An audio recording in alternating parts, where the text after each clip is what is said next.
Halo semuanya, perkenalkan nama saya Septiandi Dwi Putra Sebayang dengan NIM G1A124114 dengan Prodi Kedokteran Universitas Jambi.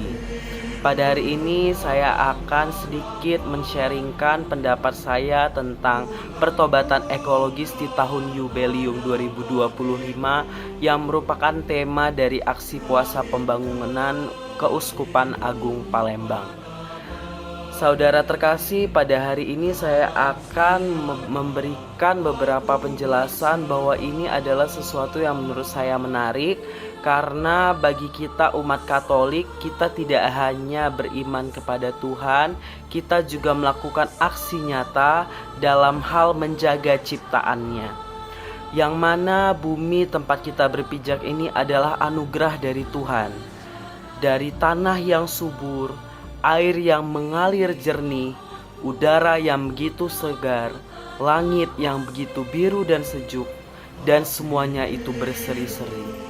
Namun hari ini bumi tidak lagi berseri-seri. Bumi telah terluka.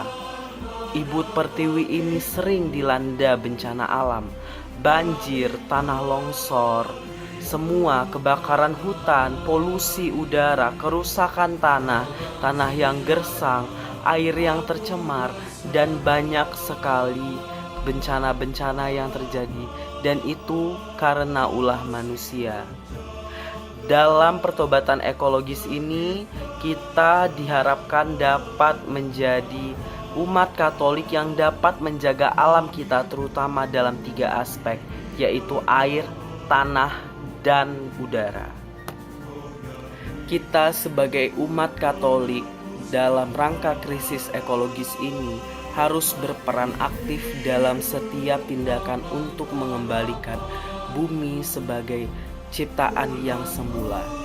Paus Fransiskus dalam ensiklik Laudatio mengingatkan bahwa antara kita dan alam itu sesuatu yang saling berhubungan. Kita tidak bisa hidup sendiri saja.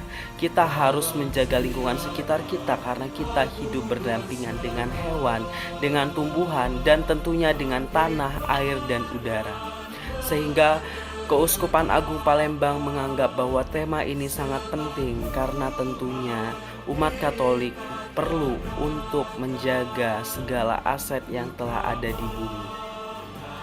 Pertobatan ekologis ini tidak bisa ditunda karena dengan ini kalau kita menunda pertobatan ekologis ini, kapan lagi kita akan melaksanakannya? Lihat sekarang kendaraan bermotor yang menjadi sumber polusi. Dan polusi di mana-mana itu menyebabkan hewan, tumbuhan, dan makhluk lainnya menjadi rusak. Apakah manusia harus diam saja? Firman Tuhan dalam Kejadian 2 ayat 15 berkata, Tuhan Allah mengambil manusia itu dan menempatkannya dalam Taman Eden untuk mengusahakan dan memelihara taman itu. Dari ayat ini kita bisa mengasumsikan bahwa ini adalah misi kita untuk mengusahakan dan memelihara, bukan merusak ataupun mengabaikan. Dari penjelasan saya ini, saya akan melakukan salah satu tindakan nyata dalam bentuk pertobatan ekologis, yaitu saya akan melakukan penanaman. Penanaman yang akan saya lakukan itu menggunakan botol plastik, dan juga saya menggunakan air dan juga bibit-bibit yang berguna bagi kelangsungan hidup manusia. Kenapa saya menggunakan botol plastik? Karena di sekarang ini botol plastik itu juga merusak lingkungan, terutama tanah dan udara dan air. Plastik yang dibuang ke laut menyebabkan mikroplastik yang menyebabkan ikan mati. Plastik yang dikubur di tanah dapat merusak kualitas tanah. Plastik yang dibakar akan merusak udara dengan membuat polusi udara. Maka dari itu, cara kita untuk menggunakan plastik kembali agar tidak kebanyakan adalah dengan menggunakannya kembali. Salah satunya digunakan sebagai tempat untuk bertanam.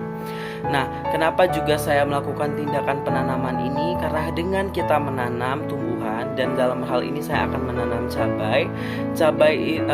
Tanaman ini dapat melakukan 3 perbaikan aset penting di bumi dalam sekaligus, yaitu dalam kita menanam kita akan membuat tanah menjadi lebih subur, air juga akan terserap oleh tanaman sehingga tidak terjadi banjir, dan air akan menjadi bersih, dan juga udara akan menjadi bersih akibat tumbuhan yang melakukan fotosintesis sehingga menghasilkan oksigen.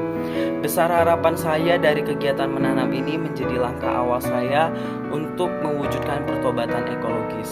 Harapan saya dengan saya membuat tindakan penanaman ini dapat diikuti teman-teman lainnya.